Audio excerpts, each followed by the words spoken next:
Thumbnail time. Ooh, I haven't worn this shirt in like years. My basil plant boyfriend. Hi guys. Today I will be filming a video about significant others and being in a relationship or dating someone with an eating disorder. This is a video more so for the significant other and not so much for the person with the eating disorder, but if you are the one suffering from the eating disorder, you might find this video helpful just to like you can send this to your like boyfriend or girlfriend or whatever, and hopefully it can help out. A lot of you found my last video that I posted like over 7 years ago really helpful, and I still get comments on it sometimes.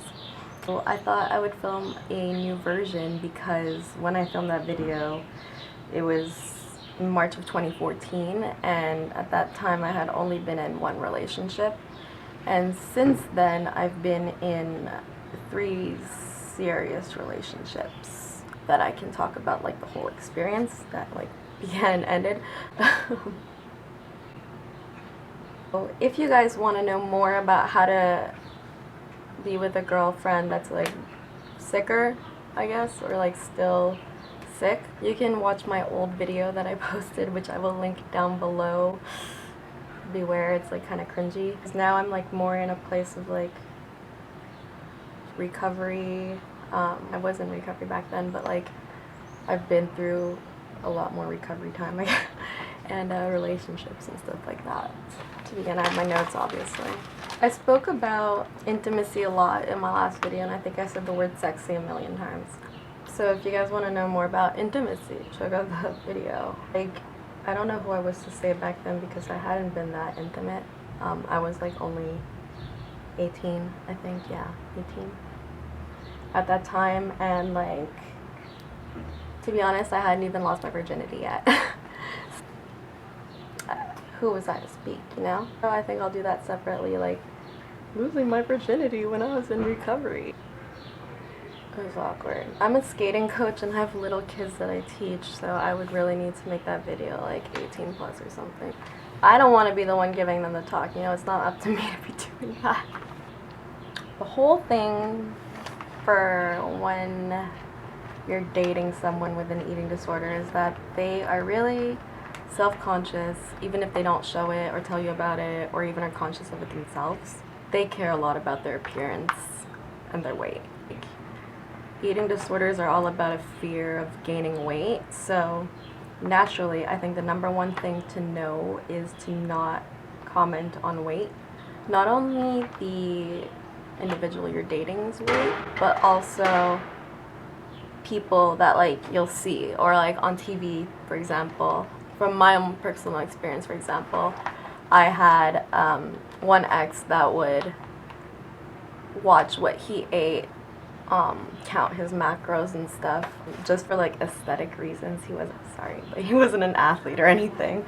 He didn't have any reason to be doing that, which is a whole different story. Like, I get people that go to the Olympics and stuff, they have to do their things, but like, you know, that was one of my exes. That relationship lasted 3 years, by the way. That one really showed me like, I was actually at a really good place in that relationship, and I thought I had basically recovered. I was eating no matter what I wanted. I didn't really care about my weight or whatever. But the fact that he was so obsessive about his own weight and his macros and stuff like that, I just kind of applied it to me.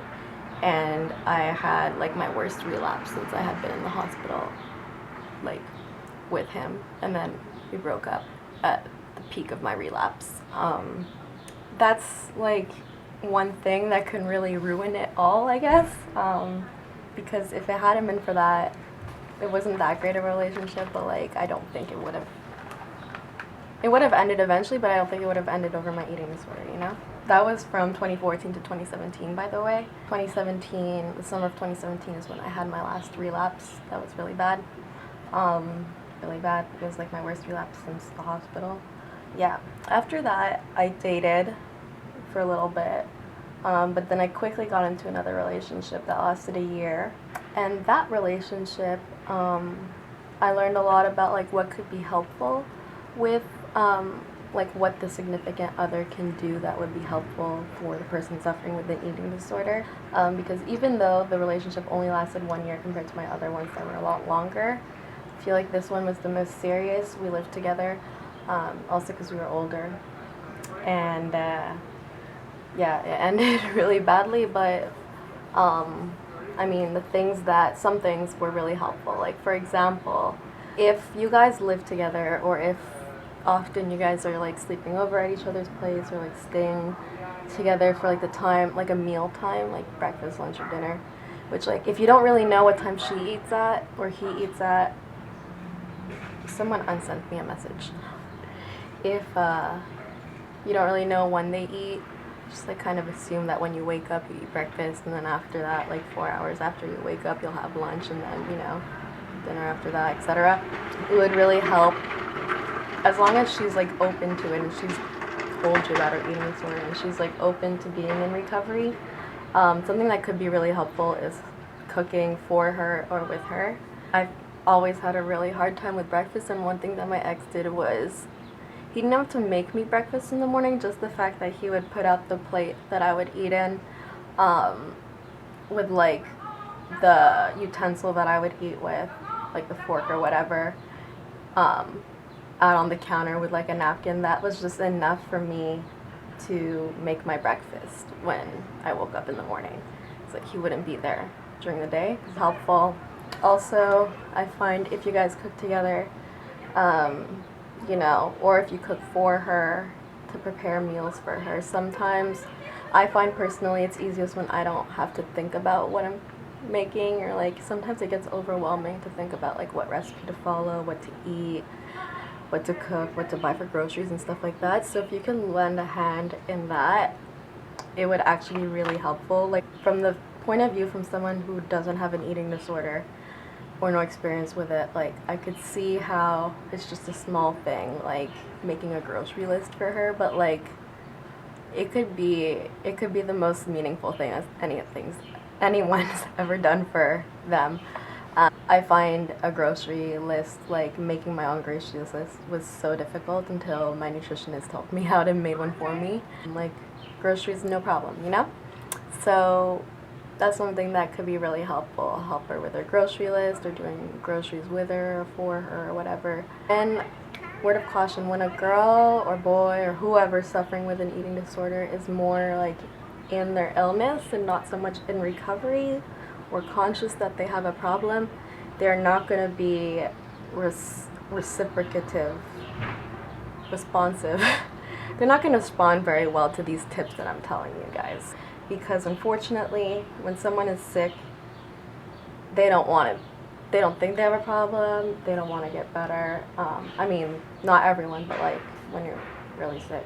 It's not that there's no point in doing all these things, but these could be like suggestions you could bring up, like kind of urge them towards recovery. To make recovery not seem so scary, because from the eating disorder point of view, recovery seems terrifying because we're just going into the unknown. But if you give her, like, or him, examples of like, do this for you, or I could do your groceries for you, or I could help you make your meal plan, and like that could maybe at least signal her brain that there's little steps towards recovery without actually being in recovery that can make it a little bit easier for both of you. And also, you know, food is something that's a social event. We're gonna have to learn how to deal with it as the sick individuals. It's up to us. I know if you're sick you don't want to hear this, but it's up to us to stop being little demons, being annoying, being very high maintenance. Like, we just need to chill out with the food because it's a social thing. Might as well let him look at what I'm eating, or her, or whatever, because like, you can't avoid food.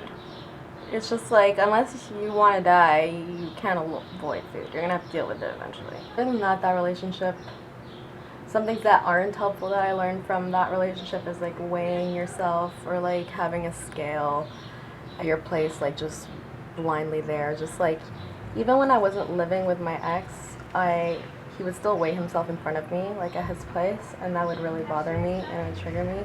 So I told him, and eventually he threw it out, or like, no, he didn't throw it out, he just stopped weighing himself like in front of me, and that was enough. But like, you don't want to put so much emphasis on the numbers because that's what they're terrified of. So hopefully this is helpful. Okay, that's it for today, I guess, guys. Let me know if this video was helpful, and if you want another follow-up video of this. I will definitely film a video about dating with an eating disorder from that point of view, because I have more to say about that right now, or like from recent times, so that will be a different video. Yeah. Hope you guys enjoyed this one. If you found it helpful, don't forget to like, subscribe, hit the notification bell, leave a comment, all that good stuff. Follow me on Instagram, and I'll talk to you guys in my next video. Bye!